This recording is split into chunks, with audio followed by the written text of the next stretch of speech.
Agora. Boa noite, irmãos e irmãs que estão aqui presentes neste nosso último dia do Simpósio de Teologia, promovido pelo Centro de Pós-Graduação Betel Brasileiro. Tem sido dias de contribuição dos nossos professores, mostrando como funcionam as aulas dos nossos cursos. Na verdade, cada simpósio representou um dos nossos cursos, e hoje nós estamos tendo o doutorando Jorge Noda, que vai trabalhar mostrando um pouquinho da questão do curso de Teologia Pastoral, do mestrado em Teologia Pastoral, e que também permite você fazer os 5 primeiros módulos em nível de aperfeiçoamento. Claro, as exigências são um pouco menores do que um mestrado, mas você pode dar um upgrade no seu ministério. É um privilégio para nós, num dia de sábado, ter você conosco aqui, ouvindo e participando. Creio que Deus vai lhe abençoar e vai trazer algo novo, alguma motivação melhor no coração, usando mais uma vez o seu servo neste momento em que vamos começar esse simpósio. Quero convidar você agora a ter uma palavra de oração e depois nós vamos dar início. Bondoso Deus, muito obrigado por esta semana, pelo privilégio que o Senhor nos deu de estarmos juntos aqui, ouvindo, aprendendo, compartilhando e talvez até olhando um pouco mais além do que podemos fazer para o reino de Deus. Que o Senhor continue derramando a sua graça sobre nós e usando essa ferramenta tão preciosa de juntar pessoas em lugares tão diferentes para ouvir e compartilhar mensagens da tua palavra. Oramos assim agradecidos, pedindo a tua bênção e a orientação do teu Espírito, em nome de Jesus Cristo. Amém. Amém. O palestrante dessa noite é um conhecido meu de um bom tempo já, não posso dizer muito longa data, né? Porque senão a gente fica muito velho. Fomos colegas no tempo que o Jorge ensinou teologia sistemática, teologia contemporânea, no Seminário Presbiteriano do Norte. E o Jorge teve o início da sua formação acadêmica de pós-graduação nos Estados Unidos, depois veio para o Betel Brasileiro e está concluindo o seu doutorado em ministério no Centro de Pós-Graduação, que é um privilégio, né?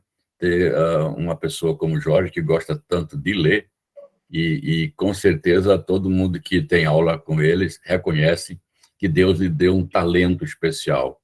Deus lhe deu um dom, o dom de ser mestre. E ele tem exercido isso com muita maestria, como diz a Bíblia, com muito esmero. Então, nós vamos ouvi-lo, vamos ter o privilégio de estar com ele. Jorge, seja muito bem-vindo, obrigado pelo tempo de estar com a gente aqui. Você tem mais ou menos 45 minutos, fique à vontade. Se o tempo precisar um pouquinho mais, a gente abre para ser mais abençoado ainda. Um forte abraço, irmão, palavra contigo. Isso, Sérgio, muito obrigado, né, pela oportunidade também de rever alguns irmãos e também conhecer outros, né, e muito grato a Deus, né, por ver, né, essa iniciativa, né, do Centro de Pós-Graduação, né, de estar oferecendo novas alternativas aí para a igreja e para os líderes, né, é muito especial, né, e eu quero agradecer, né, pela oportunidade de estar aqui com os irmãos, e especialmente falando sobre esta questão, né, da contemporaneidade dos dons e os ministérios eclesiais, né? E eu sei que esse tema é bastante controvertido, né? E nós temos aqui pessoas representando as mais diversas tradições, e eu confesso assim que eu fiquei até desejoso de dizer, eu vou fazer a coisa mais imparcial possível, né? Mas eu queria pedir licença aos irmãos para defender uma posição, e aí depois a gente vai ter a oportunidade de conversar um pouco mais. Né? Mas eu faço parte da tradição reformada com uma coisinha que não faz muito parte, né? Que é essa questão da interpretação sobre uma teologia bíblica dos dons espirituais. Né? Mas eu estou plenamente assim consciente, né, conversando com muitos colegas e acompanhando a literatura sobre esse assunto. Eu entendo por que tantas questões têm surgido em relação a isso, né? E a minha primeira preocupação não é nem tanto essa questão da vivência na igreja, em primeiro lugar, mas primeiro a questão teológica, argumentação, exegese, especialmente agora, né, assim, eu estou trabalhando um pouco mais essa questão da metodologia teológica, né? Até, pastor Sérgio, depois vamos conversar um pouco mais sobre isso, né? Como se faz teologia, né? Como é que nós lidamos, né, com a revelação das Escrituras, e aqui eu quero dizer para os irmãos, né, eu parto de uma perspectiva conservadora em relação às Escrituras, né, e eu estou bem ciente, né, que infelizmente hoje em dia muitos cursos de pós-graduação já não conseguem mais manter essa perspectiva, né, de que a Bíblia é a palavra de Deus e a nossa única regra de fé e prática, e que nós devemos partir do texto bíblico para a realidade e não da realidade para o texto bíblico, né? Especialmente hoje a metodologia da praxis, né, leva as pessoas a dizer responda aos problemas contemporâneos, né? E o fato é que a partir daí temos visto muitas teologias surgindo.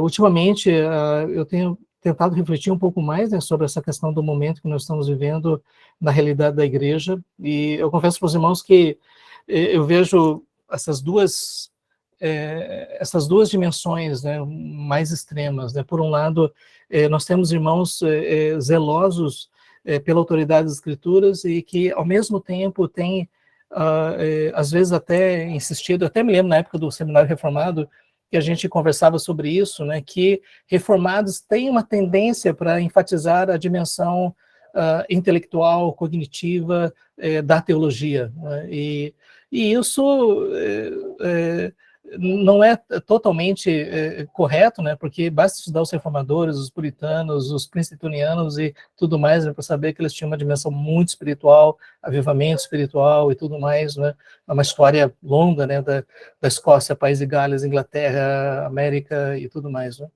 Por outro lado, nós temos um movimento pentecostal e neopentecostal, né. Eu não quero entrar na questão do neopentecostalismo, né? No meu entendimento, é um distanciamento muito significativo daquilo que a gente vê nas Escrituras mesmo.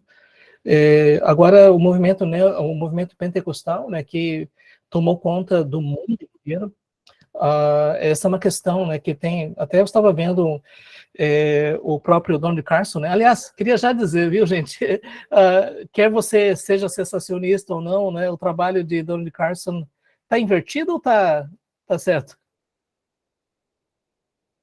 A manifestação do Espírito, né? Contemporaneidade dos dons à luz de 1 Coríntios 12 a 14. Né?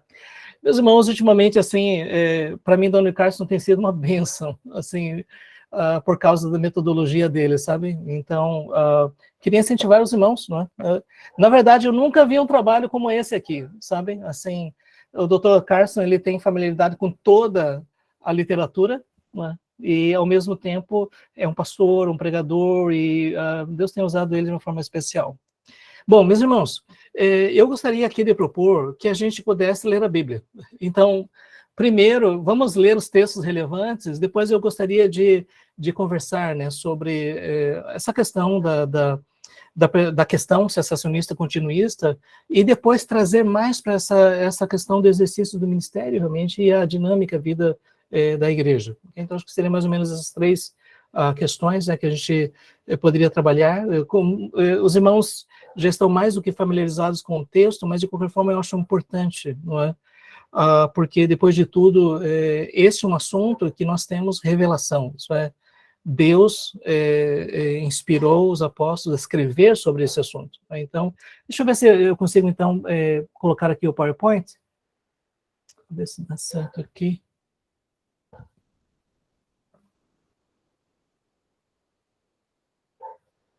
Eu acho que é uma janela.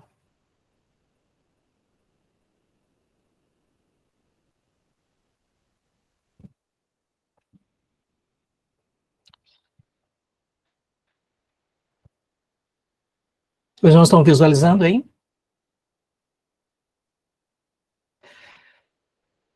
Ok. O Dr. Donald Carson, ele fala, né, que esse é um assunto inevitável, né, exatamente por causa do contexto da igreja hoje, e isso pede de nós uma análise, né, a respeito da questão toda, né. E, então, eu gostaria de ler com os irmãos, né, os textos já conhecidos, e isso de uma forma mais rápida, não é? E depois, então, seguir para algumas análises. Bom, a primeira questão, os irmãos já viram, a respeito dos dons espirituais, não quero, irmãos, que sejais ignorantes. Não é? E o apóstolo Paulo, ele percebeu essa necessidade de lidar com isso, explicar o que são dons espirituais, como eles são exercidos, por que eles são importantes no contexto da igreja, como eles devem ser usados. Então, capítulos 12, 13, 14, né, de 1 Coríntios, ele trabalhou toda essa questão. Né? Isso é uma parte significativa da revelação, não é? E é interessante, né, quando ele fala sobre essa questão de que o Espírito Santo conduz a confissão da igreja. Então, só o Espírito Santo leva alguém a dizer Senhor Jesus. Interessante, né? Porque isso aqui não é uma confissão da boca para fora, mas é uma espécie de um absoluto reconhecimento, né, de que Jesus é o cabeça da igreja, é o Senhor, e que, ao mesmo tempo, o Espírito Santo jamais levaria a igreja a, de alguma forma, atacar a pessoa de Jesus. É interessante que o apóstolo Paulo tenha feito isso, porque, ao que me parece, o apóstolo Paulo estava preocupado que, às vezes, essa questão dos dons ela pode sair de proporção e até mesmo tirar o foco da pessoa de Cristo, do plano de Deus, do evangelho de Cristo. E eu diria que aqui já nós temos uma grande questão. Eu diria que uma parte significativa daquilo que nós vemos hoje em dia é uma questão de foco, né? Porque, meus irmãos, por onde eu tenho ido, onde eu tenho conversado, assim, as pessoas que tendem a essa questão da contemporaneidade dos dons, o foco não é mais o evangelho, não é Cristo, não é a salvação, não é ressurreição dos mortos, julgamento final, céu e inferno. O foco é basicamente uma mensagem para satisfação de um momento especial, específico, existencial. E hoje em dia, né, em qualquer reunião dessas aí, algumas pessoas vão dizer assim, olha, eu tenho a palavra de Deus para você. E eu confesso aos irmãos que é um temor muito grande no coração, né, porque a Bíblia diz que nós vamos prestar conta de toda a palavra frívola, mas hoje em dia nós vemos pessoas falando em nome de Deus, coisas indignas de Deus, e isso de uma forma tão natural, tão comum. Eu confesso que às vezes eu perguntando até onde que Deus está julgando ou não, né? Eu creio que Deus está exercendo muita misericórdia, né, sobre a igreja. Por outro lado, às vezes, o próprio erro já é uma manifestação do juízo de Deus, no sentido de se as pessoas abandonam o evangelho de Cristo e começam a trazer outra coisa no lugar. E, meus irmãos, é uma coisa tão persuasiva, sabe? A ideia de que é o poder do Espírito, é o mover do Espírito, é a nova unção, é um novo momento na vida da igreja, e essas pessoas, então, não tem nada a ver com exposição bíblica, a pregação do evangelho, o chamado ao arrependimento, o novo nascimento, uma conversão genuína. Então, nós temos esse extremo, e ele é muito comum. Eu creio que os irmãos podem concordar, né, que em todas as igrejas, praticamente, nós vamos ter esse grupo dessas pessoas, não é? E às vezes a gente até surpreende, né, pastor, um presbítero, né, alguma liderança da igreja que está no mover, não é? E então essa é uma questão, né, que a gente precisa estar atento, né? De qualquer forma, a ênfase do apóstolo Paulo, especialmente aqui em 1 Coríntios, é a unidade do corpo, a edificação do corpo. Né? Então, e é por isso, assim, que dons espirituais que não servem à edificação do corpo, simplesmente eles não estão sendo bem usados. Esse era o problema da igreja de Corinto, né? Que algumas pessoas achavam que, porque tinham dons, então eles começaram a criar partidos e começaram a exagerar no exercício dos dons, criando divisão, e também, muitas vezes, com uma tolerância em relação às questões morais. Então, a gente vê uma destruição, por isso que Paulo chegou a dizer, eu não posso chamar você de espirituais, pneumáticos, né, mas carnais, porque apesar de todas essas manifestações, algumas questões fundamentais estavam sendo negligenciadas. Né? E é por isso que ele, então, faz essa exposição, né, a respeito dos dons. Né? E o que eu acho interessante é que o Espírito é o mesmo, então é ele que vai fazer todas as coisas, essa é a diversidade da unidade. Né?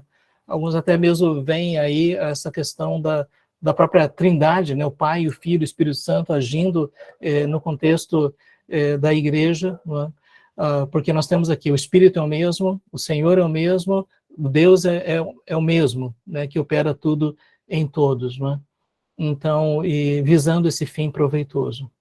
Então, qualquer coisa que trabalhe para exaltar supostos líderes carismáticos perde de perspectiva, né, qual é o propósito de Deus, não é? E aqui nós temos, então, uma lista de dons espirituais, e a ênfase que o apóstolo Paulo dá no texto é segundo o Espírito, mediante o Espírito, o mesmo Espírito, e desde já, então, a gente vê, assim, que a ênfase do apóstolo Paulo é a ação do Espírito Santo nessa diversidade de realizações. A gente não vai tentar analisar, gente, dom por dom, os irmãos acho que muitos já ministraram estudos em relação a isso, mas uma coisa que o apóstolo Paulo destaca aqui é: mas um só e o mesmo Espírito realiza todas essas coisas, distribuindo-as como lhe apraz a cada um individualmente. Então é algo da soberania do Espírito Santo, e ao mesmo tempo isso me faz pensar numa pesquisa que foi feita por George Barna já há muitos anos, nas igrejas. Ele disse que 95%, 97% dos crentes nas igrejas não conhecem e não usam seus dons espirituais. Eu queria deixar isso com os irmãos, depois eu queria ouvi-los, né, sobre a sua percepção em relação a essa pesquisa, né, que George Barna fez faz tempo já. E, de qualquer forma, a preocupação toda é a unidade cristã. E a questão, eu creio que uma ênfase muito significativa, assim, no sentido de que algumas vezes igrejas tendem a ter uma pessoa que fala e todos que ouvem, e nem sempre é incentivada essa dinâmica da reciprocidade, da participação de cada um, e cada um contribuindo de forma significativa para que o corpo todo seja unido, né? E aí está a questão, né? Porque os dons estavam dividindo, porque alguns achavam que eram superiores aos outros, né? Porque tinham dons mais extraordinários ou coisas assim, né? E aí ele enfatiza, né, essa questão da unidade do corpo, e ele então menciona essa questão de em um só Espírito fomos batizados em um corpo, quer judeus, quer gregos, quer escravos, quer livres. Uma coisa que chama atenção era a diversidade social que havia nas igrejas, especialmente na igreja de Corinto, né, uma cidade que ficava ali naquele istmo, né, do cruzamento dos mares, e a circulação de gente de todos os lugares, e ao mesmo tempo todos eles ali participando de uma igreja e experimentando a realidade do Espírito Santo. Uma coisa que eu gostaria de destacar aqui é isso, né, que nessa questão específica aqui, o apóstolo Paulo pressupõe que todos os nascidos de novo, eles bebem do mesmo Espírito.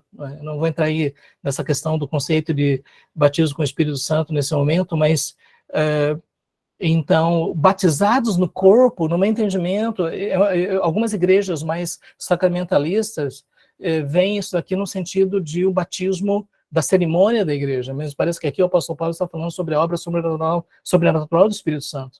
A pessoa regenerada, ela é inserida misticamente no corpo e começa a fazer parte dessa realidade. Eu vou usar a palavra mística, né, talvez porque é muito comum usar essa expressão, né, mas essa unidade espiritual, essa participação comum, essa comunhão dos santos, né, essa experiência comum do Espírito Santo, é uma ênfase que nós temos aqui.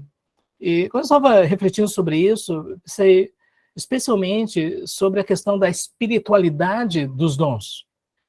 Especialmente porque a gente observa que, às vezes, há uma confusão em relação a essa questão das habilidades que as pessoas têm nas mais diversas áreas e os dons espirituais, né?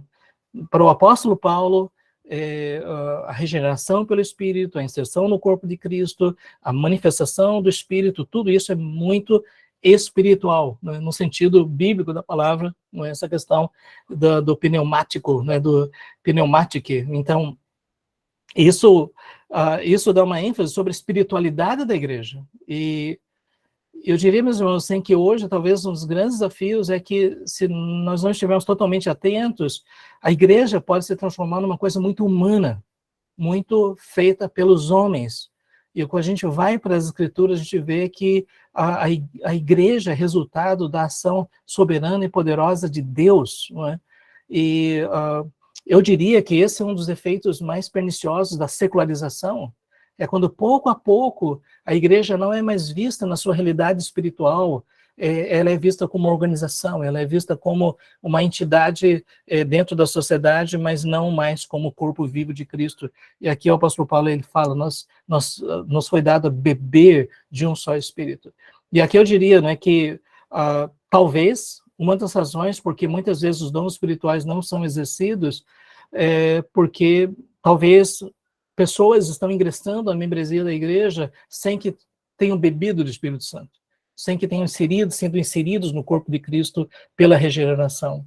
E hoje em dia é muito comum, se por um lado nós vemos certas igrejas que diz venha como está, e às vezes até parece continue como está, o importante é que você seja membro da nossa igreja, por outro lado, pessoas que aceitam a declaração cognitiva da doutrina e não há uma preocupação sobre a espiritualidade da experiência, isso é, se a pessoa realmente passou. Então, se você diz, eu concordo com essa doutrina, pronto, você está dentro porque você confessou a doutrina. Não é? E o fato que a gente vê nas Escrituras, não é, que há toda essa ênfase, não é, da espiritualidade, isso é, que a pessoa ela bebeu de um só Espírito. Então, o conceito de corpo, eu estava vendo assim, quantas vezes nós já fizemos estudos sobre isso, né? De que o corpo é um só, cada membro tem uma função e todos cooperam e tudo mais. Mas uma coisa que eu tenho observado de forma geral é que se a gente não estiver muito atento, a gente vai administrar a igreja de outra forma que não o corpo, né?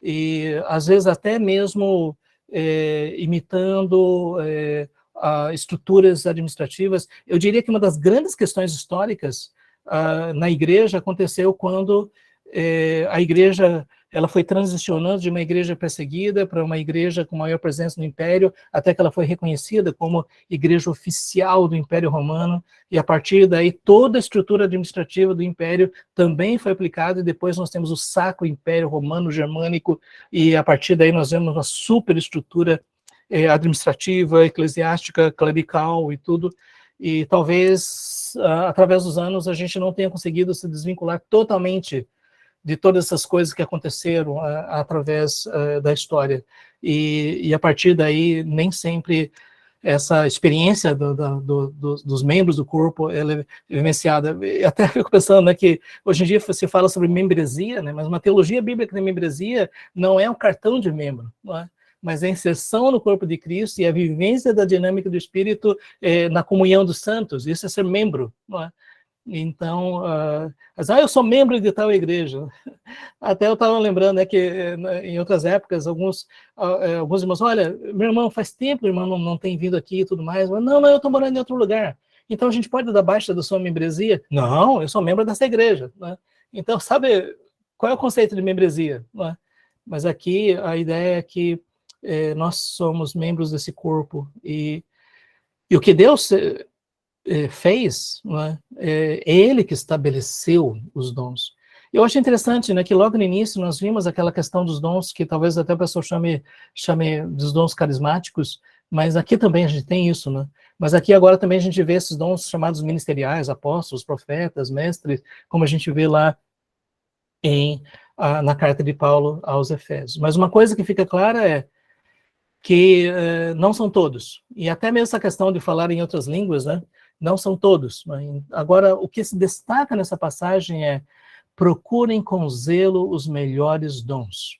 Então, porque Paulo estava vendo, né, que a igreja estava dando ênfase a certos dons que não traziam tanta edificação, e ao mesmo tempo eles se consideravam outra estatura, né?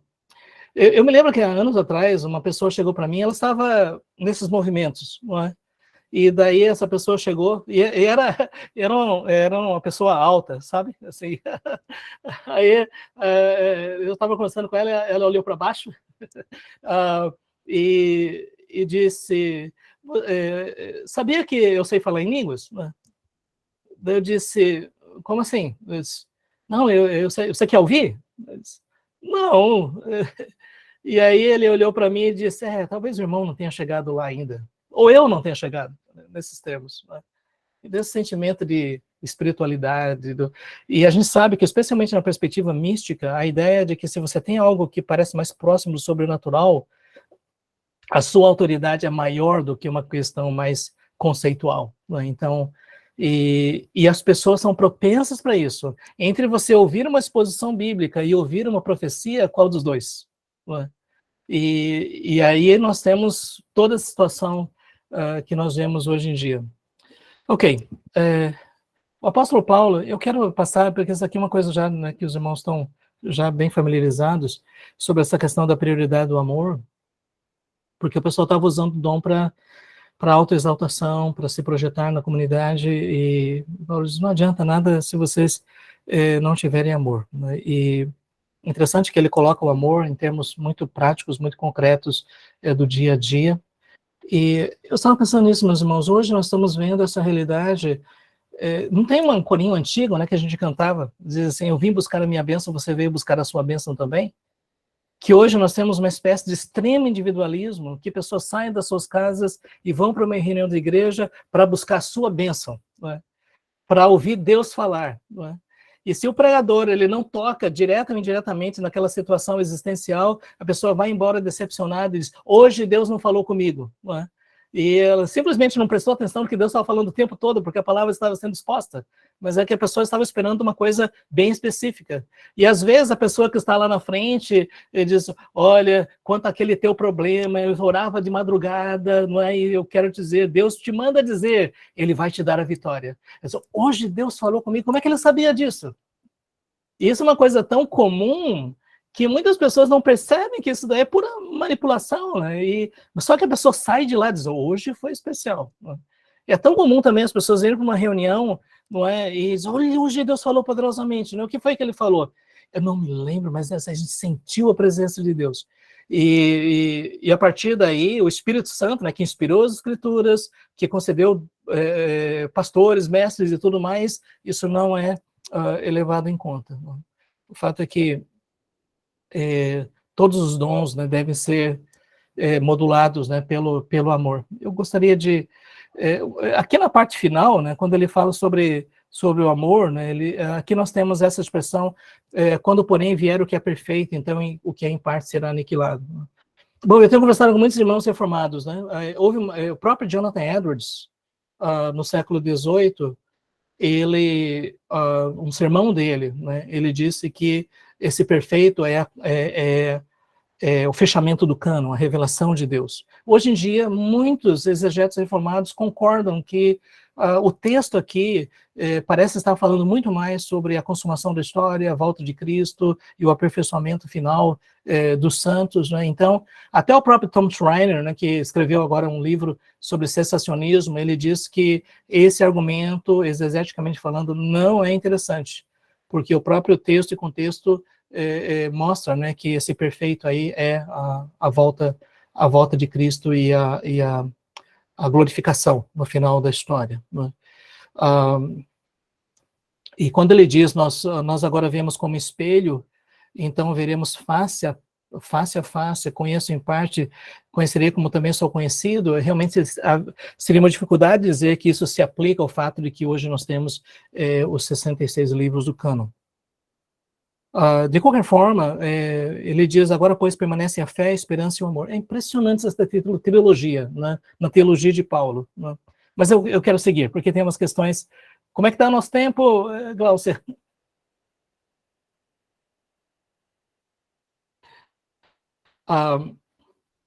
Eu estou... Assim,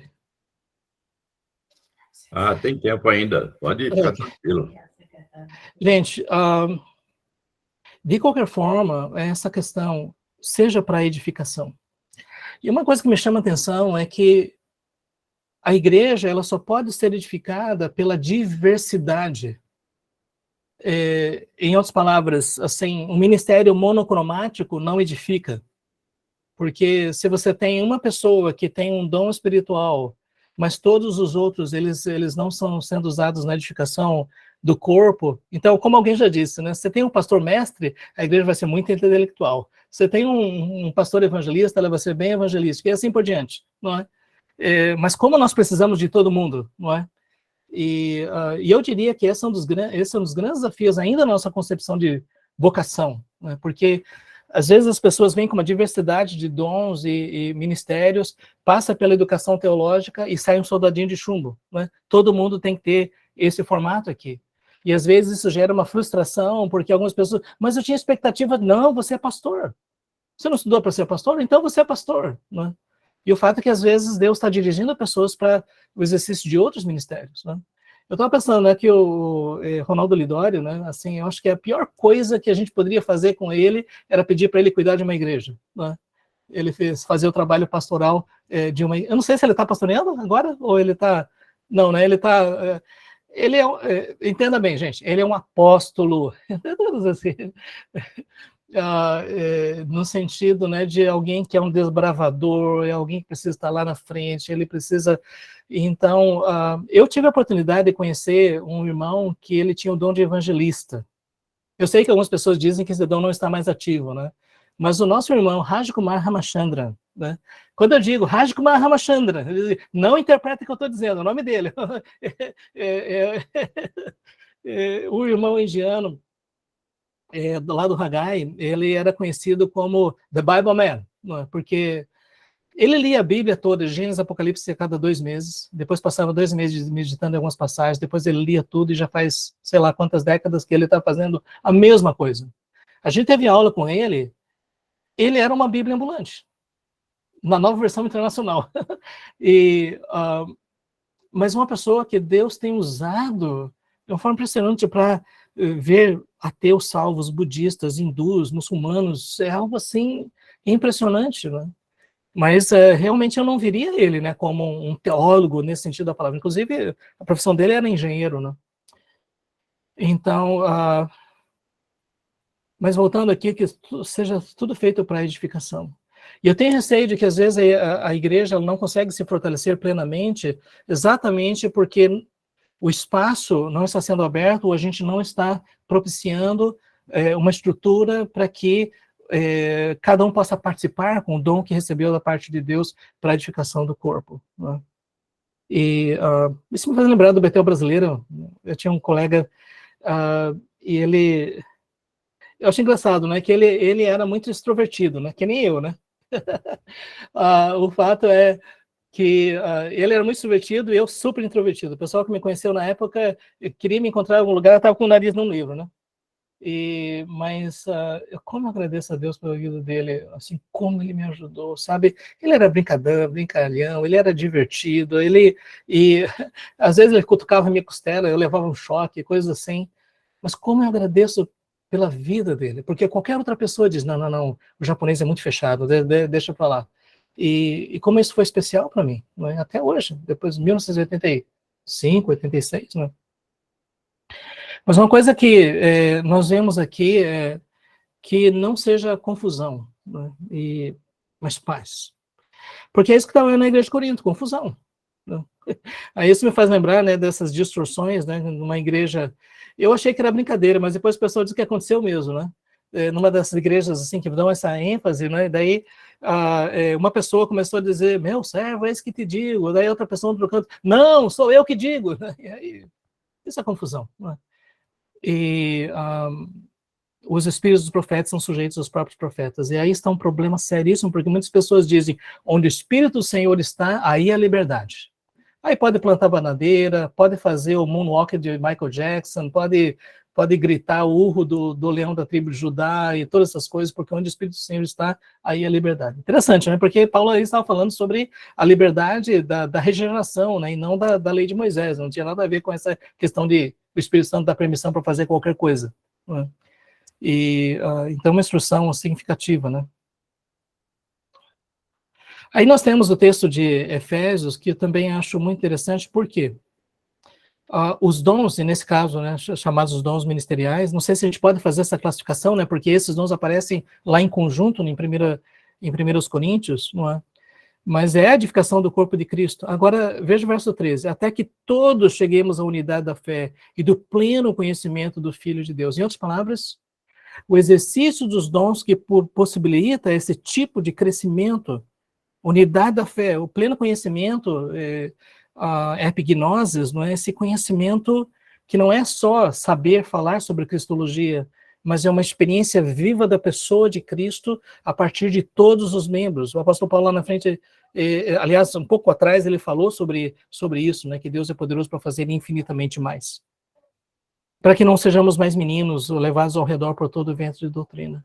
E aí está a questão, né, da justa cooperação de cada parte, o auxílio de toda junta para a edificação de si mesma em amor. Então,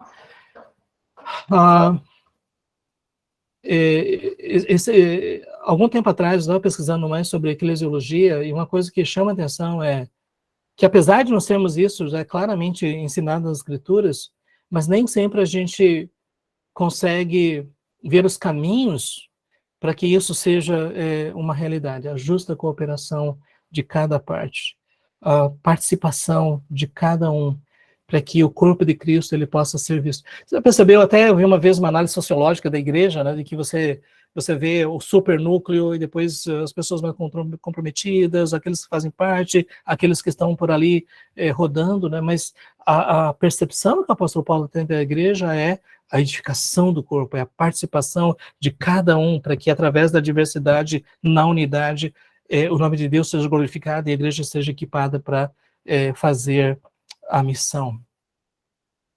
E o último texto aqui, para a gente entrar nas questões, o serviço mútuo, a mutualidade, a reciprocidade no contexto do corpo. E eu fico pensando, né, se nós restringimos ao culto público, dificilmente vai haver reciprocidade, né, porque o pessoal chega, canta, ouve a mensagem e vai embora. Então, não há ministração mútua, não há oração mútua, não há apoio mútuo, não há aquilo que o apóstolo Paulo fala, né? Habite ricamente em vós a palavra de Cristo, instruí-vos, aconselhai-vos mutuamente em toda a sabedoria. E aí nós temos essa multiforme graça de Deus e a responsabilidade do despenseiro, né? O administrador, o gestor, é aquele que compreende a individualidade e o papel de cada um, e cada um usa com sabedoria o dom que recebeu da parte de Deus, e que tudo isso seja feito de acordo com a palavra de Deus.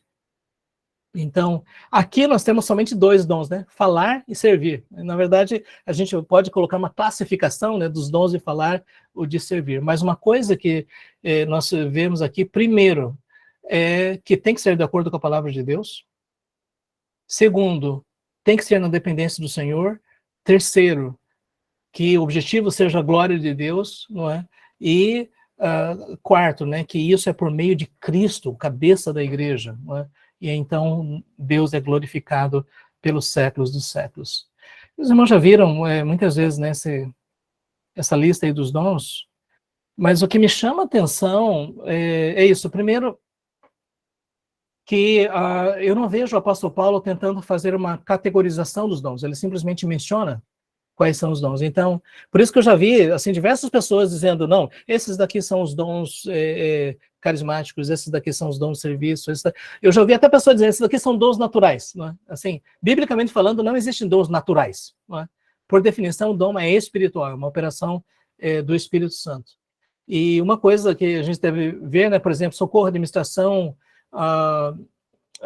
são dons espirituais. Liderança é dom espiritual, contribuição é dom espiritual. E o que a gente observa é, se por um lado, e é isso que eu tenho muitas vezes observado, igrejas mais cessacionistas dizem, não, a gente não diz que todos os dons cessaram, nós dizemos que alguns, especialmente os dons revelacionais e miraculosos, cessaram, mas os outros dons estão vigentes. Só que na prática não há uma ênfase no sentido de que esses outros dons, que não são chamados dons revelacionais ou miraculosos, não há uma ênfase no sentido do cultivo, do exercício desses dons. Por outro lado, a gente vê que nas igrejas chamadas mais pentecostais, a ênfase quase toda é em línguas e profecias, revelação, visão, e às vezes cura, não tanto. Então, por isso que isso aqui nos faz pensar, né? Isso é revelação bíblica, né? E o que é que isso daqui nos diz? Né? Mas aí eu queria, gente, só fazer seguir já para a questão dos argumentos secessionistas, né? Por que uma parcela significativa das igrejas herdeiras da Reforma dizem, né, que determinados dons cessaram, eles não estão mais ativos, e qualquer crente ou igreja que busque isso está se expondo ao engano, ao erro, porque Deus não está mais fazendo isso. Não que Deus não cure, não que Deus não intervenha, mas dom espiritual, alguns dons espirituais, eles deixaram de ser exercidos. E aqui, gente, eu reuni alguns dos principais, gente. Na verdade, existem outros, né? E até alguns deles são usados por Tom Schreiner, que é um dos livros mais recentes, né, sobre isso. A primeira questão é: dons espirituais específicos confirmaram o ministério dos apóstolos. Portanto, todos os milagres estavam relacionados com os apóstolos, se não diretamente, mas indiretamente, e como os apóstolos, o apostolado cessou, não existe mais dom de apóstolo, então também esses dons espirituais, eles deixaram de estar ativos na igreja, porque estavam vinculados aos apóstolos. Até, acho que Walter Chantry, faz um tempo ele escreveu esse livro, né, sobre sinais dos apóstolos, exatamente explorando esse argumento. Segundo, dons espirituais específicos encerraram o cânon. Esse é um dos argumentos mais comuns, e eu tenho conversado muito, né, com os colegas, que eles dizem assim: no momento que você acredita que, por exemplo, profecia é um dom ainda presente na igreja, você está comprometendo a suficiência das escrituras, porque você está aceitando uma revelação que transcende a revelação que já foi dada, e, portanto, quando o cânon foi completado, quando as escrituras foram fechadas, a partir daí, certos dons chamados revelacionais, línguas, profecias, interpretação de línguas, e também apóstolo, me parece que também para alguns evangelistas, eles deixaram de estar ativos na igreja porque eles só estavam presentes até que o cânon fosse fechado, né? Inclusive, né, eu quero até mencionar esse último item aqui: dons espirituais específicos demonstraram um tempo de maturidade da igreja. Está dizendo assim, enquanto a igreja não tinha a totalidade do cânon, então ela precisava disso, mas no momento em que o cânon foi completado, esses dons eles se tornaram desnecessários, porque agora a escritura cumpria o papel que antes era cumprido pelo exercício individual de dons numa igreja imatura. Esse é um argumento muito usado. Não experimentamos na mesma intensidade. É muito comum, eu até me lembro que uma vez um teólogo bem conhecido, ele disse: me diga aí qual foi a última vez que você viu a cura de um cego. Eu realmente não vi, não. Então, e a partir daí, já que não está acontecendo, tem que ter uma explicação, né? E essa é uma dos argumentos também, né? Milagres aconteceram em 3 eras específicas, diversas vezes, né? A concentração dos milagres em Êxodo, na época de Elias e Eliseu, e na época de Jesus e dos apóstolos, né? Então, e isso é colocado nos termos de que Deus administra a história, e que milagres não acontecem o tempo todo, mas somente em períodos específicos para cumprir propósitos específicos, né? Outra questão é a teologia de Atos, né, que o livro de Atos é singular na história da salvação, e muitos até têm dito que Atos não pode ser estudado como teologia, porque é um livro histórico, uma narrativa, né? Hoje muita gente tem contestado isso, né? Darrell Bock escreveu um livro sobre a teologia de Lucas e Atos impressionante, mas essa é uma questão, e dons espirituais específicos demonstravam, então, como eu mencionado, a imaturidade da igreja. Então, na medida em que a igreja já tem a palavra, já não há mais necessidade. Entenda, eu estou falando desses dons chamados extraordinários, né? Nenhum cessacionista diz que todos os dons cessaram, né? Ok, gente? Pessoal, daí eu queria pedir licença, né, para dizer assim: gente, eu entendo, eu tenho convívio com os irmãos, mas agora eu quero lidar com a questão exegética e hermenêutica. Isso é, será que esses argumentos são boas formas de lidar com a teologia? Porque, ainda que você seja cessacionista, mas que os argumentos sejam sólidos e sejam substanciais, não é? E aí eu gostaria só de trazer algumas questões aqui.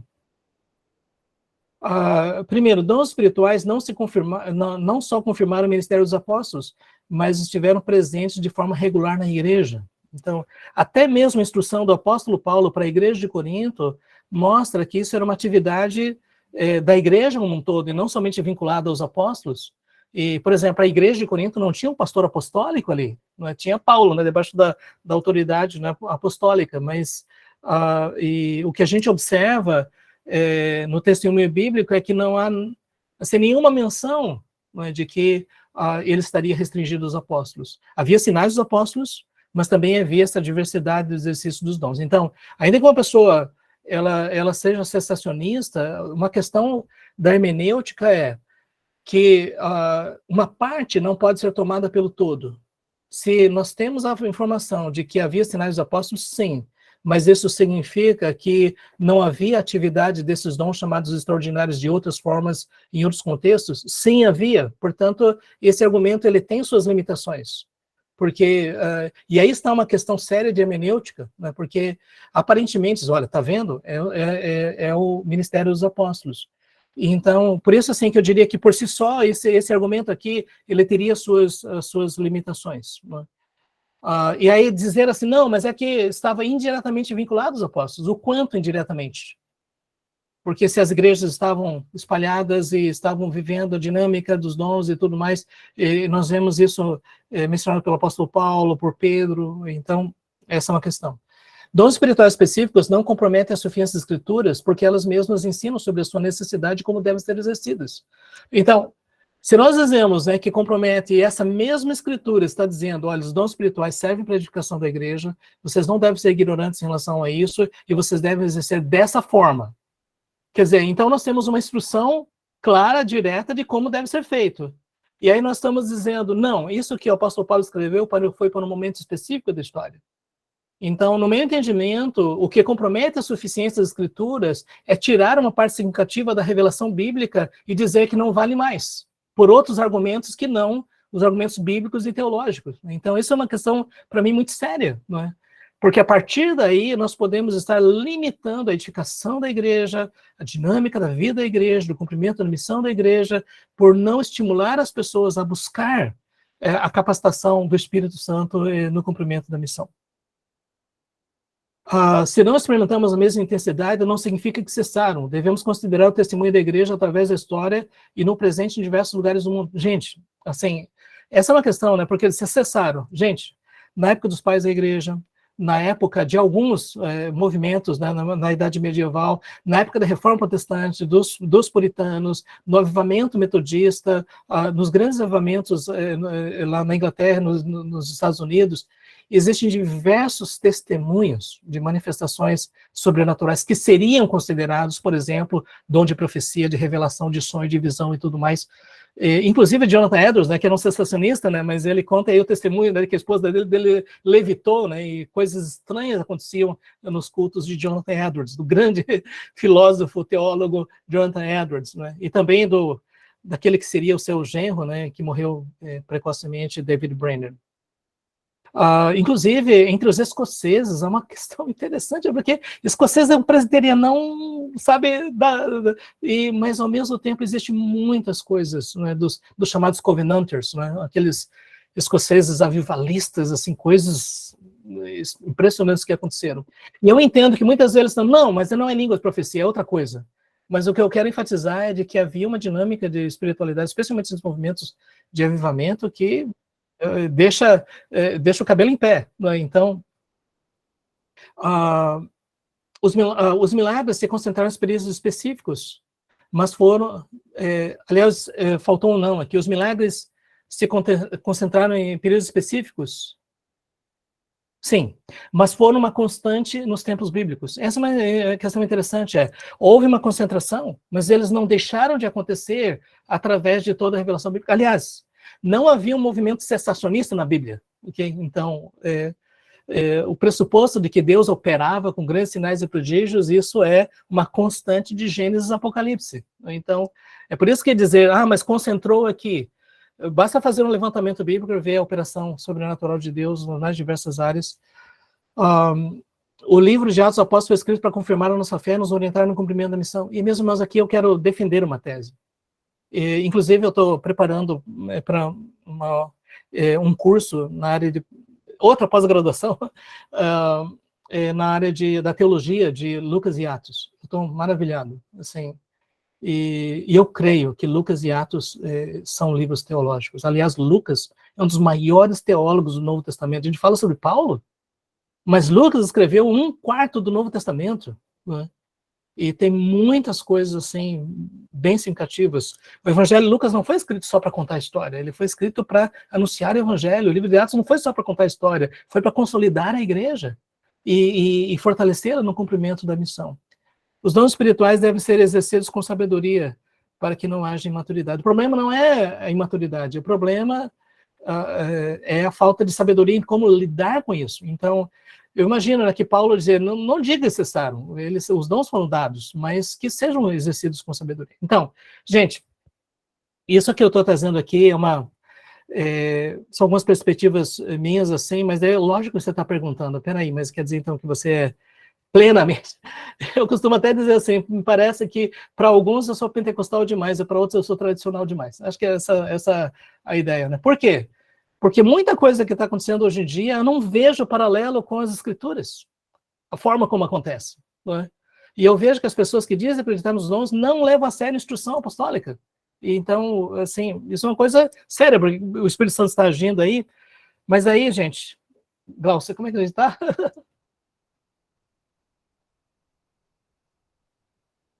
Diga aí. Mais uns 5 minutinhos, você pode falar? Ótimo. E depois a gente fecha, a gente abre para abrir perguntas, tá bom? Tá já. Primeiro, não devemos ser ignorantes em relação aos dons espirituais. A gente precisa saber, porque é a instrução das Escrituras, não é? E aí a gente precisa ter razões muito fortes para dizer, ok, o apóstolo Paulo instruiu, mas está claro, né, objetivamente, que a gente não deve incentivar o exercício de certos dons porque Deus garantiu que ele é necessário. Essa é uma questão que a gente precisa, eu confesso assim, que eu não tenho, dá licença de expressão, estômago para chegar a esse ponto, não é? Porque eu diria assim, eu não consigo, pela questão hermenêutica e teológica, usar isso, especialmente depois dos argumentos que nós vimos que são mais usados. Como vocês podem perceber, não são argumentos exegéticos, são argumentos teológicos a partir de determinados pressupostos sobre a natureza das escrituras e a natureza da igreja e a maneira como Deus age soberanamente na história. Dons espirituais servem para a edificação da igreja. Então, ainda que as pessoas tenham reservas em relação a certos dons, mas o fato é que a igreja, se ela não estiver ativa na experiência, no uso dos dons, ela não está sendo edificada. Porque uma pessoa só com dom, por exemplo, uma pessoa que tem o dom de pastor, é só uma parte do corpo. O corpo precisa de muito mais. E se restringe a isso, eu já vi até, assim, veja bem, os irmãos sabem que eu gosto demais da teologia reformada, mas eu fico inquieto quando as pessoas dizem tudo que a igreja precisa está no púlpito. Eu quero dizer, isso não é bíblico. Isso não é bíblico. Então, não sei como é que alguém chegou a essa conclusão. Tudo que a igreja precisa está no púlpito, não é? Porque quando eu leio as escrituras, eu vejo que realmente não é isso, né? Todos nós precisamos uns dos outros. Eles devem ser exercidos no contexto do corpo de Cristo, né? Pensando uns nos outros e não numa espécie de promoção de super espiritualidade, motivados pelo amor, desejo de fazer diferença na vida das pessoas, de auxiliar, ajudar, fortalecer. Não devem ser confundidos com talentos naturais. Né? Eu costumo dizer, né? Uma pessoa diz, Deus me deu o dom de cantar. Né? Diz assim, se você cantava horrivelmente e foi para uma reunião de oração e começou a cantar maviosamente, então pode ser. Mas, de forma geral, isso é uma coisa que a pessoa aprende, exerce e tudo, mas dons espirituais são manifestações sobrenaturais do Espírito Santo. Dons espirituais continuarão edificando a igreja até a volta de Cristo. É isso que o apóstolo Paulo diz em 1 Coríntios capítulo 13. Quando vier o que é perfeito, o que é em parte será aniquilado. Até lá, os dons precisam estar ativos, porque a igreja vai... Portanto, a própria Bíblia diz que nós precisamos deles. Essa é a minha percepção, né, em relação a 1 Coríntios 13. Né? Os dons espirituais são uma maneira de servirmos uns aos outros. Né? E esse é o ponto. Eu tenho observado que, às vezes, os irmãos ficam tristes e até mesmo frustrados, porque gostariam de participar mais ativamente, mas a própria dinâmica da igreja não permite isso. Não é? Eu já vi algumas vezes pessoas dizendo, eu gostaria de exercer tal ministério. Não, isso não foi contemplado na nossa estrutura. Não é? E o fato é que o Espírito Santo ele é vivo, é dinâmico, e ele move pessoas, circunstâncias, e às vezes o próprio Espírito Santo dirigindo o incentive, não é? Para que ele possa exercer isso. E, finalmente, meus irmãos, dons espirituais devem ser administrados com sabedoria, né? Porque, depois de tudo, eu vejo assim como a palavra de Paulo é tão séria em relação à distorção. É muito fácil uma pessoa começar a achar que é mais espiritual do que os outros e quer usar isso daí como espécie de domínio sobre os outros. Não, realmente não vejo nesses termos, né, que realmente nós precisamos de muita sabedoria. E aí toda a igreja vai ser edificada, vai ser preparada, vai amadurecer cada vez mais a semelhança de Cristo, a estatura de varão perfeito, na expectativa do retorno de Cristo, enquanto isso cumprindo a missão, a igreja capacitada, porque essa igreja fortalecida que vai estar presente em todos os lugares e que vai ser um testemunho vivo daquilo que Cristo está fazendo, né? Gostaria de terminar com a expressão de John Piper, né, sobre a fé famosa. E veja, ninguém deve buscar fama, né?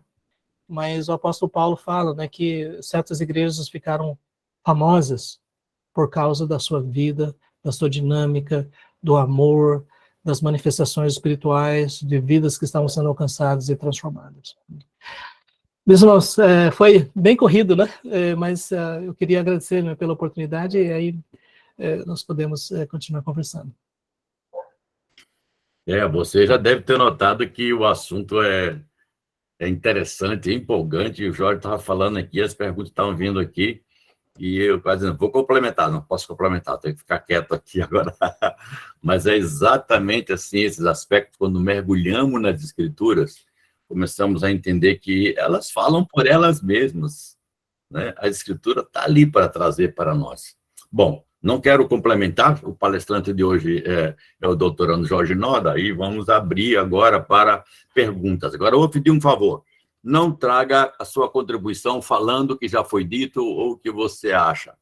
Traga uma pergunta, seja bem direto, bem sucinto, e faça a sua pergunta, tá bom? Então, vamos caminhar agora para perguntas para ouvirmos o pastor falar. E o Guilherme vai fazer o gerenciamento agora da abertura de microfone das pessoas que levantam a mão, tem no meio dos seus ícones embaixo, aí tem uma mãozinha, quando você coloca ali, você é colocado na fila de espera para falar, tá bom? Então, agora o Natanael e a gerência do Guilherme.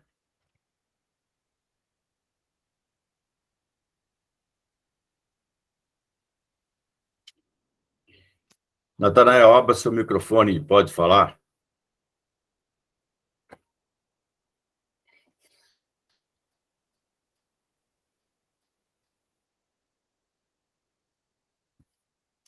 Guilherme, você está online?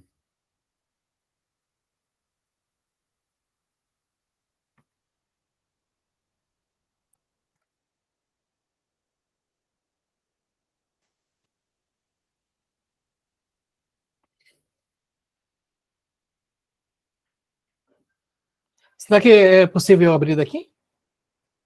Não sei, eu acho que você pode. Eu vou abrir aqui agora. O Guilherme fechou. Os irmãos já estão autorizados a abrir os microfones, tá? Eu já dei autorização. É só clicar no microfonezinho e começar a falar.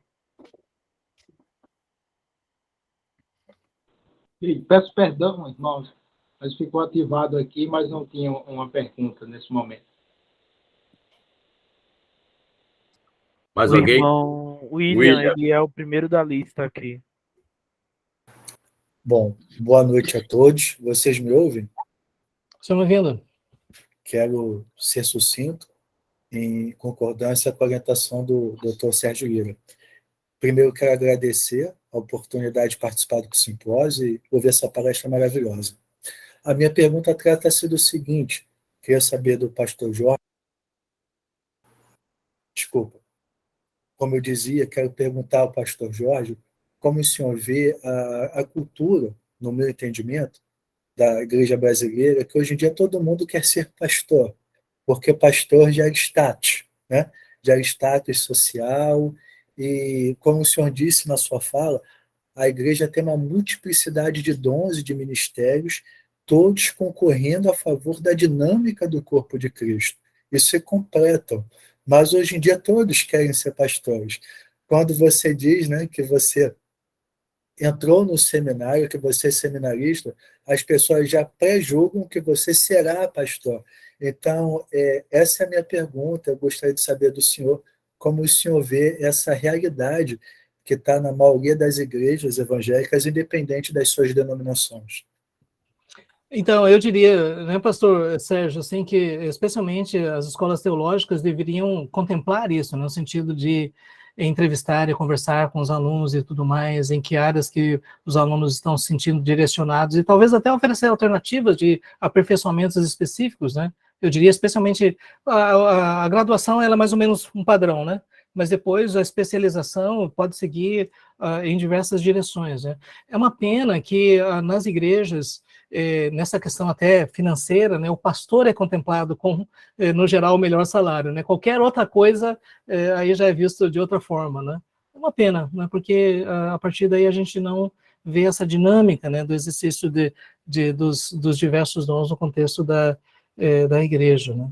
Inclusive, algumas denominações, elas criam essa estrutura hierárquica, não é? Isso é, tem o pastor presidente, tem os obreiros evangelistas, alguma coisa assim, e a partir daí vai diminuindo, né? Aí tem o obreiro da congregação ali que recebe uma cesta básica e pronto. Então, essa é uma questão, né? Por isso que às vezes é dito, se você quer exercer o seu ministério, e infelizmente muitas vezes nas estruturas da igreja não existe essa percepção, né, de que todos são ministros, então nesse caso é bom fazer como o apóstolo Paulo, né? Costurar a tenda e viabilizar um ministério, né?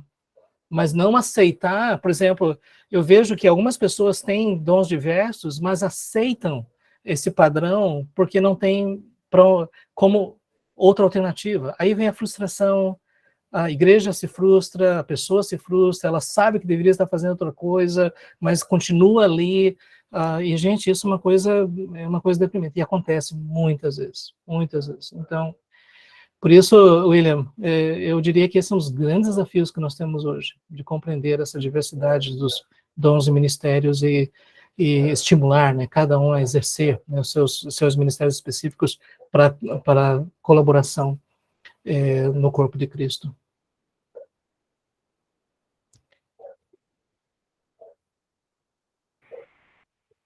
Professor Jorge Naldo, nós temos duas perguntas. A Sim. primeira foi feita aqui no chat, a segunda é do pastor Paulo César, mas a do chat é do pastor Edmilson. O senhor Sim. consegue ver aí? Apareceu e depois, deixa eu ver se deixa eu ver aqui, peraí. Ok. Por que a igreja nos Distritos dos Dons, como o senhor mencionou, que após o fechamento do cânon não havia mais a necessidade? Desculpe, eu não entendi a pergunta. Sobre essa questão de por que a igreja não desfruta dos dons, eu creio que o apóstolo Paulo ele diz, eu não quero que você seja ignorante em relação a isso. Mas a questão dos dons ela é envolta em tantas questões controversas que a gente se atém à controvérsia e não ao ensino positivo das escrituras. E a partir daí a gente acaba... Não sei se você entende, quando se fala sobre dons, eu sou cessacionista, eu sou continuista. Ao invés de, vamos... Mesmo em contexto de igrejas cessacionistas, tem muito o que falar a respeito do exercício de dons espirituais. Né? Sobre a questão do fechamento do cânon, aliás, quase todas as pessoas com quem eu conversei sobre isso, assim, elas dizem a escritura é suficiente. Né? E o fato é que, como eu estava mencionando, nas escrituras elas ensinam sobre isso, e como a igreja vivencia, ou deve vivenciar essa realidade. Essa questão do fechamento do cânon está relacionada com aquela primeira, um dos primeiros argumentos que foram usados pelos secessionistas é de que 1 Coríntios capítulo 13 diz quando vier o que é perfeito, Jonathan Edwards diz, o perfeito é a revelação de Deus. A revelação já veio, portanto, já não precisamos mais desses dons. Então, esse é o argumento. Hoje, muitos exegetas acham que essa argumentação não é consistente. Com todo respeito por Jonathan Edwards, mas pelo próprio contexto bíblico, se torna praticamente indefensável, né, usar esse tipo de argumento. O professor Paulo César é o próximo da lista. Paulo, Pastor Jorge, boa noite, graças e paz. se passa. Então, a minha pergunta é mais a seguinte, é saber sua opinião, porque você mostrou uma lista de dons em 1 Coríntios 12, tem a de Efésios 4, eu não lembro se você mostrou a de Romanos 12. Será que eu não coloquei? Tem uma listinha lá, né? Mostrou. Mostrou, pronto. E a de 1 Pedro 4, que é dons da fala, dons do serviço. A minha pergunta, para saber sua opinião, é a seguinte. Quando a gente faz as contas, dá em torno aí de 20 e pouquinhos dons, mais ou menos isso. O que o senhor entende? Essas 4 listas, elas fecham a quantidade de dons, tipo, Deus só dá esses dons que estão nas 4 listas, ou você acha que Deus dá mais do que o que está aí? E se ele dá mais do que o que está aí, a pergunta há algum risco, tipo, a gente perde critério, padrão, para dizer, não, é só isso que Deus dá, porque a Escritura é o padrão. Então, o que o senhor pensa sobre isso? Muitos exegetas, eles têm dito assim, que não parece que Paulo está criando uma lista exaustiva, ele está mencionando o que acontece, então eu não diria que ele está fechando, que são só esses, né? Inclusive eu não mencionei o dom do celibato, né?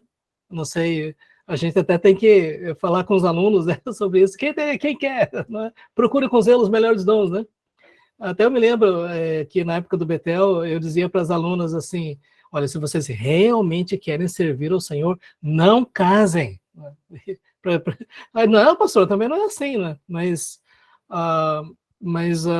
Paulo, eu diria que aqui nós não temos nós não temos um esgotamento do que o Espírito Santo pode fazer na igreja, mas que ao mesmo tempo nós temos princípios que definem como julgar e como avaliar, né, se algo que está acontecendo. Por que eu estou dizendo isso?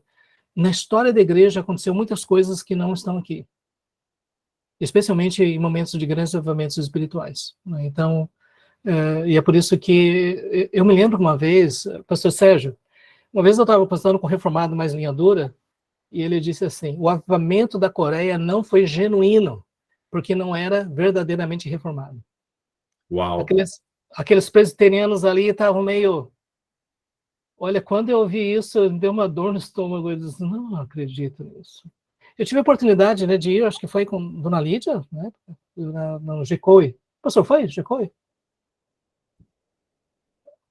E, gente, quem visita a Coreia, visita aqueles irmãos. Eu visitei a maior igreja presbiteriana de lá, de 50 mil membros, não é? Eu fui lá no Monte de Oração e vendo o pessoal com paletó e gravata subindo até lá no alto do monte para buscar a presença de Deus, não é? E alguém aqui do Brasil dizer não é genuíno porque eles não são verdadeiramente reformados, eu digo aí... Então, Paulo, respondendo a sua pergunta, a história da igreja mostra que Deus é soberano da forma como ele age na igreja, mas que quando existem manifestações espirituais que não estão nessa lista, nós precisamos mais do que nunca discernimento de espíritos, não é? E eu diria que esse dom é raro, né? Porque hoje em dia quem aceita dons aceita de forma crítica, quem não aceita de jeito nenhum, não é? Mas o mais difícil é o exercício do discernimento espiritual para saber o que vem de Deus e o que não vem de Deus, não é? Então, isso exige da igreja e das pessoas muito mais amadurecimento espiritual para lidar com isso. Então eu não fecharia aí a lista.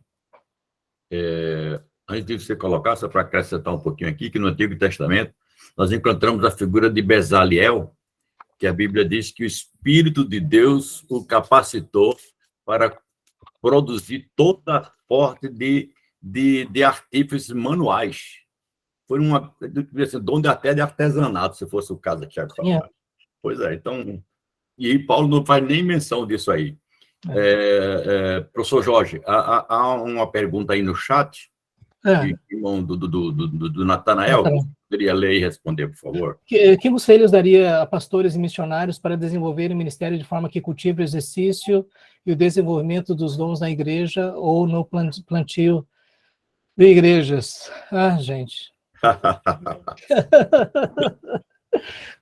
Olha, em primeiro lugar, eu creio que é muito importante que o pastor, o missionário, tenha consciência do seu dom, desde já, assim, para que possa ter essa segurança, não é? Em segundo lugar, aquilo que eu mencionei antes, né? Nós precisamos certificar que os membros são convertidos, são nascidos de novo, porque a gente não pode esperar a manifestação. Quer dizer, o Espírito Santo pode até se manifestar de uma forma como foi no caso de Saul, né? Eu não creio que ele era convertido, no sentido de ele chamou seu Deus, né, para Davi, e a mula, né, obviamente, né? Mas, de forma geral, nascidos de novo vão exercer dons espirituais para a edificação da igreja. Eu tenho compartilhado muito, assim, sobre esse desafio de fazer uma reevangelização geral, sabe, não deixar ninguém de fora, né? E denominacionalmente até os pastores, né, fazer uma reevangelização geral para nos certificarmos, né, que as pessoas que estão ativas na igreja realmente têm um testemunho, né, de transformação pela graça de Deus. Sobre a questão, né? A segunda é o ensino bíblico sobre isso, especialmente por causa das distorções terríveis que existem, especialmente no meio pentecostal, são coisas assustadoras, né? Em terceiro lugar, como líder, abrir esse espaço, especialmente, eu diria, no contexto de pequenos grupos, para que pessoas tenham oportunidade de servir nas mais diversas áreas. Às vezes as pessoas perguntam, como é que eu posso saber qual é o meu dom? Eu me lembro uma vez, na igreja, a gente fez o Retiro dos Dons, a gente foi para a igreja e numa perspectiva mais tradicional, viu? Como é que é o nome daquele livro? Era uma mulher, uma capa amarela, se não me engano. Bom, ela escreveu esse dom na perspectiva mais tradicional, né? Mas sabe o que eu descobri? Que esses questionários não servem, porque as pessoas colocam aquilo que elas gostariam que fosse, não aquilo que realmente é. Verdade. Eu já vi pessoas dizendo assim, eu tenho 5 dons espirituais, mas a gente não via nenhum deles ativo. Então era basicamente o desejo, né, de que aquilo fosse realidade. E aí o que eu tenho dito é, expõe as pessoas ao serviço, e mais cedo ou mais tarde você vai ver o toque de Midas, no sentido, aquilo que a pessoa toca vira ouro. Então, a partir daí você sabe que o Espírito Santo está agindo, e aí você vai incentivar, né, dentro do contexto do corpo, né? Então, é o corpo que fala, é o corpo que dá testemunho, né? Então, quando o corpo é edificado, tem pessoas que dizem assim, eu não tenho ministério de ensino para crianças. Só que por onde a pessoa vai, toda a criançada está lá. Tio, conta aquela história, e aquela outra, fala, e tudo mais. Você não tem mesmo, né? E tem outras pessoas que dizem, eu não tenho nenhum ministério de aconselhamento, mas o tempo todo, olha, o que você acha disso? O que você acha daquilo? O que é a palavra de Deus? Por que as pessoas estão buscando isso? Muitas vezes elas têm a percepção de que você tem a graça de Deus no exercício desse dom espiritual. Então, é por isso que cabe, especialmente aos pastores e missionários, de abrir o espaço, lógico, com discernimento, não é? Mas para que as pessoas possam descobrir, exercer os seus dons espirituais, né? Guilherme, agora você levantou a mão, você fala. Eu tenho 2 perguntas. A primeira pergunta é porque o senhor, professor Sérgio Lira, citou o Bezalel, e eu estava realmente pensando nisso. No meu livro, Não Somos Igreja, no capítulo sobre contemporaneidade dos dons, eu vou argumentar a favor da contemporaneidade dos dons, e eu vou tentar fazer uma breve teologia bíblica dos dons espirituais, e eu vou citar alguns exemplos do Antigo Testamento. Eu queria saber dos professores se vocês acham esse um argumento legítimo, que a gente pode relacionar os dons espirituais que aparecem no Novo Testamento, na história da igreja, também com algumas manifestações especiais de Deus no Antigo Testamento. A gente pode fazer essa correlação? Essa é a primeira pergunta.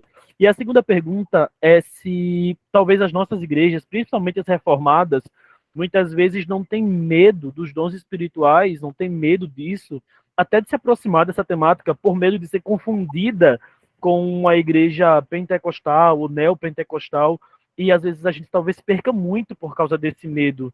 São 2 perguntas para os professores.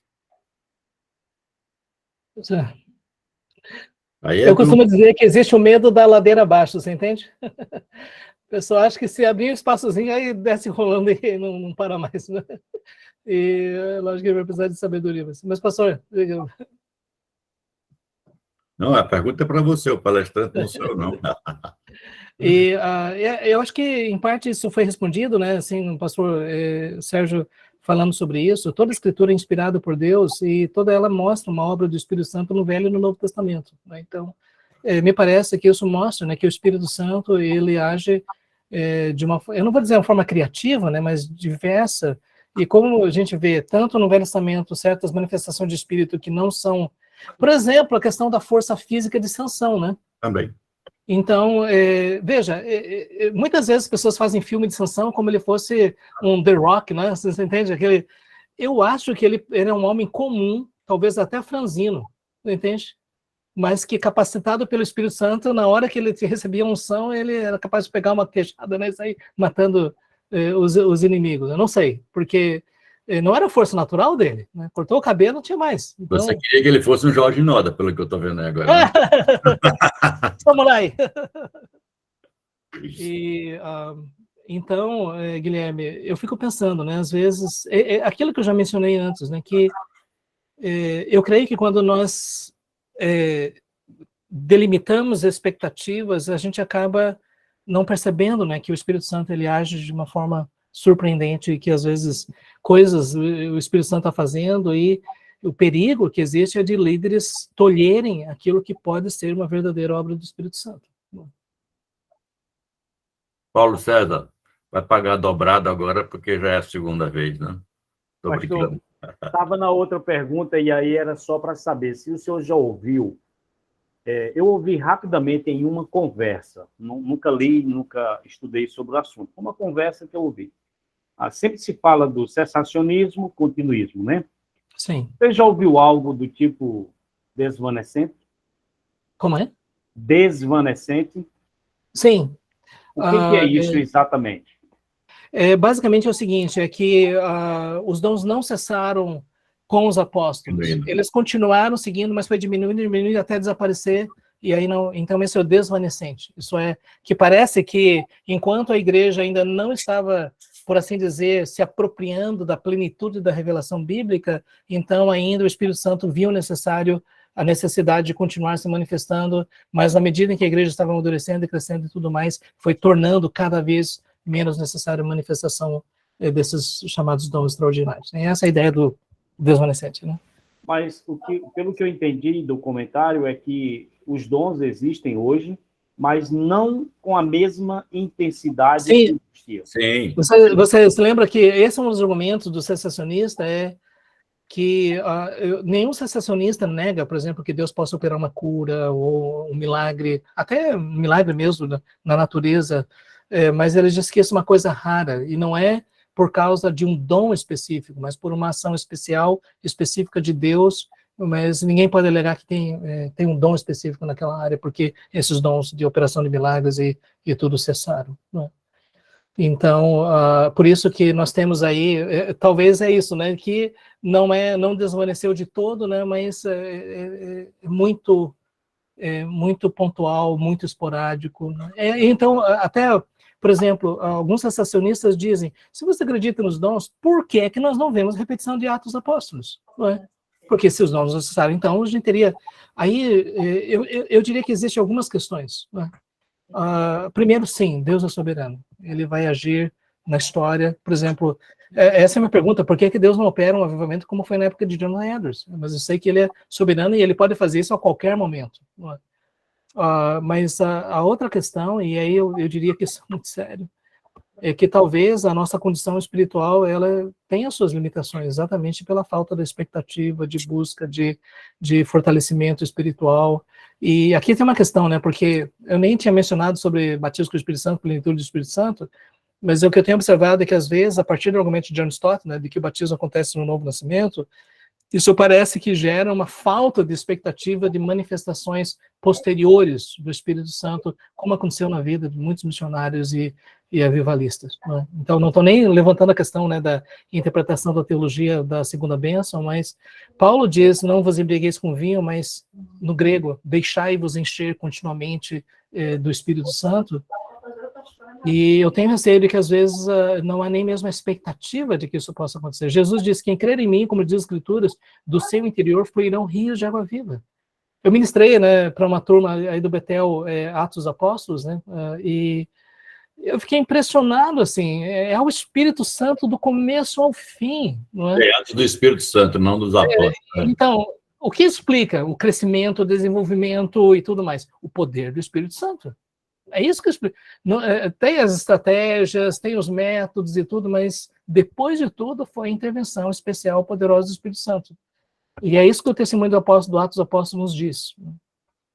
Então, eu diria assim que, às vezes, por exemplo, eu tenho um livro aqui da Teologia do Espírito Santo, ele é um sensacionista, assim, que a gente tenta exprimir, não cai uma gota. Não sei se você entende.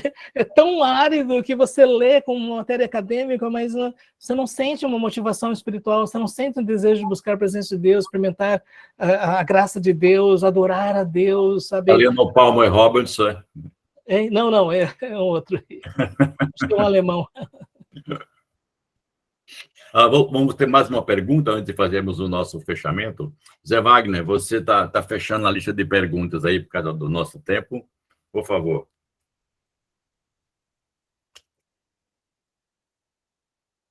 José Wagner. Pais amados. Paz. Eu queria, pastor, que o senhor indicasse alguns livros dentro do assunto passado. Ok, número 1. Né, é o livro do Donald Carson, sobre esse assunto. Né? E, ao mesmo tempo, se quiser ver uma perspectiva chamada sensacionista, é o livro do Tom Schreiner. Né? Assim, eu tenho uma grande admiração por ele, né? Os escritos dele são fantásticos. Né? Mas uma boa parte desses argumentos que a gente viu aqui, ele usa. Né? Algumas pessoas recomendam o livro de Dr. Lloyd Jones, só que a visão que ele tem é uma visão. Ele escreveu um sobre o batismo com o Espírito Santo e outro sobre dons espirituais, mas ele tem uma visão independente, diferente daquilo que a gente tem visto, né? E também eu não sei se já chegou em português, não sei se você tem acesso ao inglês, mas a teologia de Lucas e Atos é impressionante. E também existe, eu encontrei um outro livro, né, mas aí é aquele livro que você pega já começa a pegar fogo. Na verdade, é a teologia carismática de Lucas. Mas daí já vai para o lado bem... É um outro livro nessa área. Mas o que eu tenho dito assim, sobre a questão da literatura, eu acho muito interessante fazer a exegese e o estudo da teologia bíblica dos textos relevantes o máximo possível, consertar comentários, sabe, e ao mesmo tempo tentar exercitar esse distanciamento hermenêutico, que não é fácil, né? Muita gente está inserido no contexto, mas esse distanciamento hermenêutico e continuar fazendo perguntas, não é? Porque a gente vai perceber, né, que muitas pessoas já começam do pressuposto, ao invés de dizer, ok, vamos para as escrituras e vamos ver como é que a gente pode trabalhar isso daqui. Se você já começa com o pressuposto, então vem a hermenêutica da tesoura, né? Esse está fora porque não está dentro do pressuposto da hipótese que eu já admiti. Então, agora, dito isso, me parece, né, que até agora o livro de Donald Carson é um dos trabalhos bem interessantes sobre esse assunto que nós falamos agora. Nós agradecemos muito aí ao pastor, professor Jorge Noda, seu tempo, dedicação, e agradecemos também a você que passou esse tempo conosco aqui. E como você viu, isso é um assunto interessante, porém, no curso de mestrado e aperfeiçoamento de teologia pastoral ou teologia prática, esse assunto é mais aberto, mais discutido, mais aprofundado.